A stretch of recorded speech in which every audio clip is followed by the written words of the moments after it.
This week in my visual journal, I experimented with 3 different printmaking techniques. The first was a marker print. I used permanent marker to add stripe designs, then colored washable markers on a sheet of foil. You can either wet the foil or your paper, and you lay the paper on top to pick up the marker to create almost a watercolor look on your page. Next, I played around with the technique that I had never heard of before, where you mix food coloring into oil, drop the oil into water, and then lay your paper on top to pick up the oil-water dye combination. The results are amazing, although it can be finicky.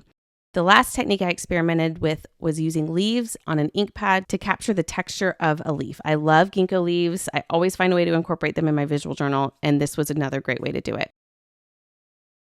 I then ripped up sheets of paper. I cut up my oil and water prints. I had some shaving cream prints from a previous project that I decided to incorporate as well. And then I added some elements from my astrology book. I found a picture of a Leo statue, the word Leo, and chapter 2 in a separate book that I had randomly pulled a page from, and it seemed to fit because we just wrapped up August. I see summer as a second chapter of the year. We always start with spring as your first chapter, and August is my birthday month. It was finally time for me to create a Leo page in my astrology book. Now it's your turn to go create something fun and fulfilling, and happy visual journaling.